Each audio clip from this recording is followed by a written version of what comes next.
Greetings, Minecrafters, and welcome to another Minecraft discussion on all things well-being. My name is Dr. Kimberly Quinn, and I am still in Medford, Massachusetts. Just one more day, and now I'm in the computer room because the breakfast nook is popping. And so, so today we're going to talk about, which actually get back to the thought control thing, right? This is super important. We're going to talk about there are no justified resentments, right? And so that lands right on top of the foundation of Mindcraft, which has become the boss of your brain, because we can't feel resentful and be brought down if we're not thinking resentful thoughts. Like, it can't happen. It's all about the brain. And so sometimes when I say to my Minecrafters, if they say, oh, you know, I'll say we are what we think, and they're like, oh no, we are what we eat. Well, think about that. If you don't have a brain, right? So sometimes I'll say, you know, Jonathan, if we remove Jonathan's brilliant mind out of his skull with kindness and anesthesia and put it up on the wall, jar of formaldehyde, what would he be thinking? And they'll kind of look around like nothing. What would he be feeling? Nothing, therefore doing nothing. We are what we think. And so really what I want to talk about today, I'd like to discuss is there are no justified resentments. And it doesn't mean that whatever hurt was done to you or whatever offenses, it could be the biggest, hugest offenses that are totally legit, but we still can't justify hanging on to them. And people have such a hard time with this. It's like these resentments are super glue sticking to our rib cage, and like, why, think about why are we hanging on to this. It's very important to think about why are we hanging on to this, because people have reasons that it's hard for them to let go. And one of the biggies is that often people think that that by letting go of the resentment, that the person gets a pass. Like, if I continue to resent them and how they ruined my life, how they stole my childhood, if it's something huge like that, how I had to be the mommy at 10, let's say, and emotionally speaking, in an addicted home. I got robbed of a childhood, and we somehow think that by letting go of the resentment, those heavy duty barbells, we've talked about it, that it somehow not only gives that person a pass, but somehow, I don't know, we think in some way maybe we'll get our childhood back that way or something. And I remember way back when I was therapizing, a lot of this stuff happens with addictive families. It doesn't have to be an addictive family, because it can be dysfunction of, come from dysfunction or hurtfulness or offenses of any sort. However, shame is kind of like wall-to-wall carpeting in the addicted household. I don't know how else to say it. It also is kind of the trim around the windows and the shingles on the roof, and that sort of thing. But it often, adult children of alcoholics too will hang on to anger and resentment, even if that alcoholic parent has left this earth. And when we really process that, journal writing can work with this, and also writing that parent a letter, even though you obviously can't mail it, they often realize that they're hanging on to the anger because that's all they had. And realizing, like, we're talking about dealing with loss, I think it was yesterday or today, maybe even it was earlier, I don't know, but it was recently. And dealing with that loss, and they often think, oh, there isn't a loss because I didn't like the bastard anyway, right?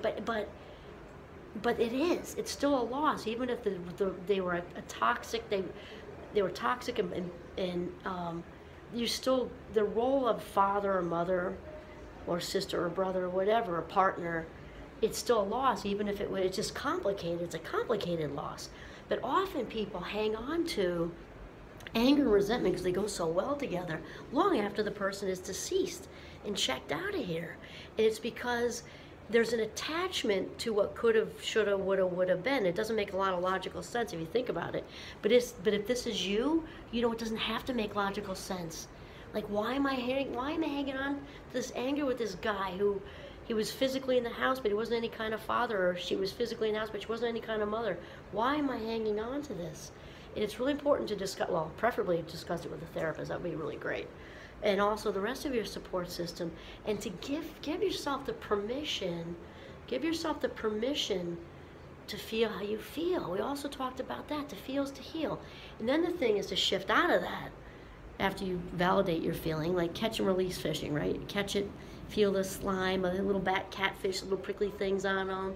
You know, feel that resentment because they're prickly. Anger is super prickly.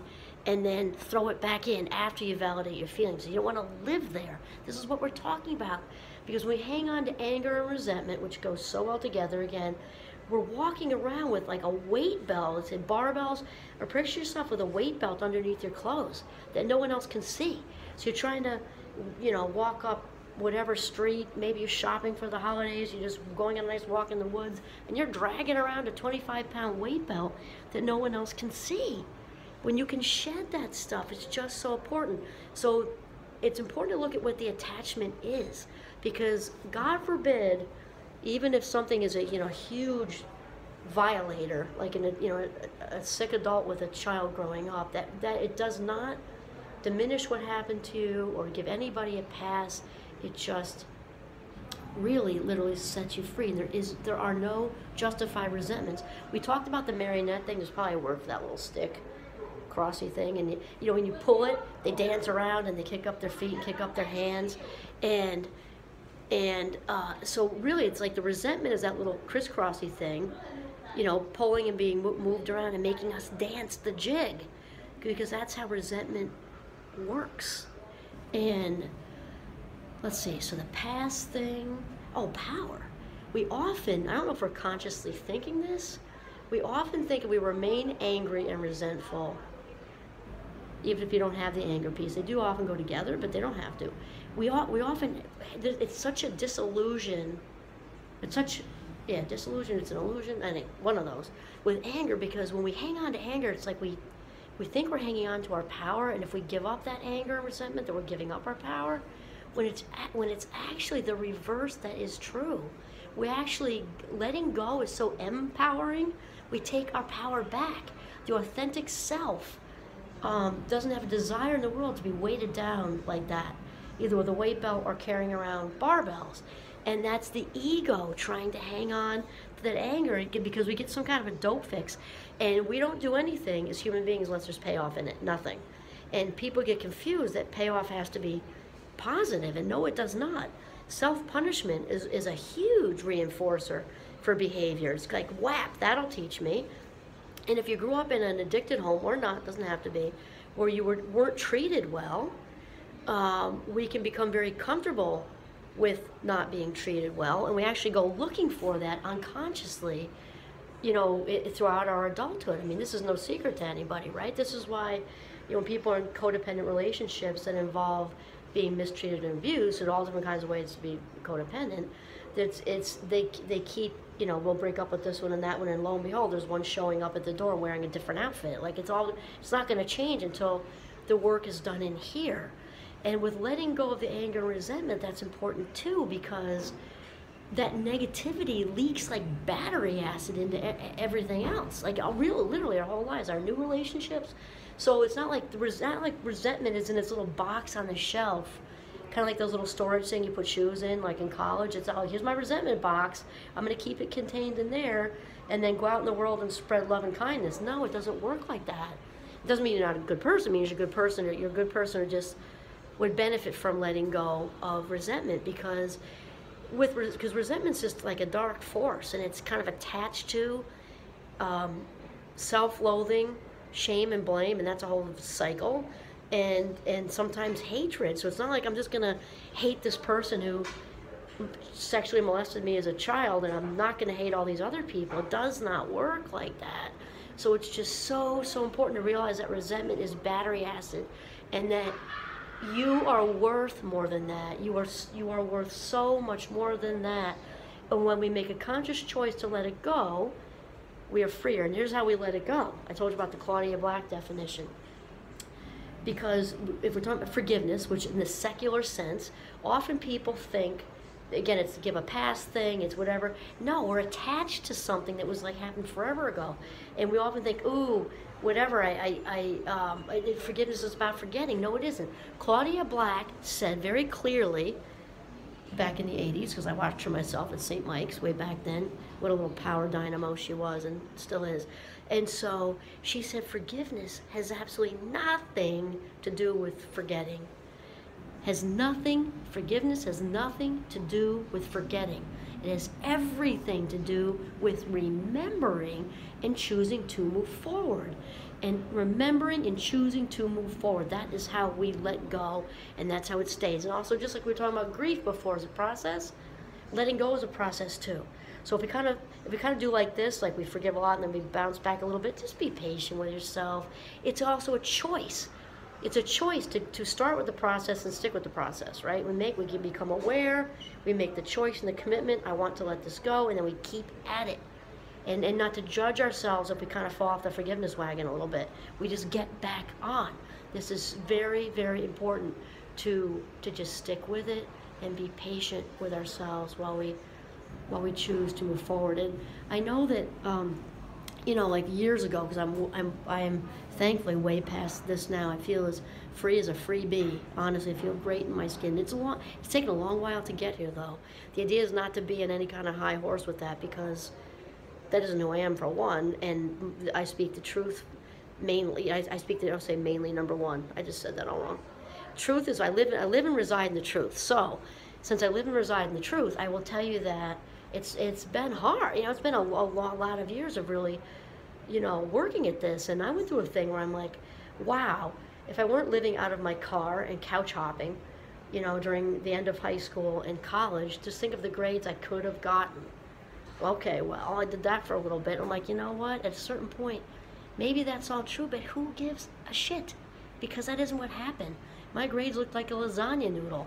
I did great when I was interested, not so much when I wasn't interested, which is my fast mind. And then I had a lot of constant drama with my extremely abusive mother, mostly. Just extremely, extremely abusive, where I just, it's very difficult to manage external deadlines, homework, papers, projects, tests, when you've got all that noise, that abusive, toxic noise going on outside of you. That is all true, though it's also very much over, and it doesn't matter. And the thing is, all those adverse moments, sometimes at events, all that adversity is also kind of woven itself into who I am today. And for this, I'm very grateful. Does that mean I want to relive it? No. Does it mean I'm very grateful for who I've become and everything that's come out of it, and all the good relationships that I've made because of what happened, like kind of seeking out good people. Oh my gosh, I wouldn't trade any of them in. Any of them. I have the greatest people in my life. I mean, in addition to my family, obviously.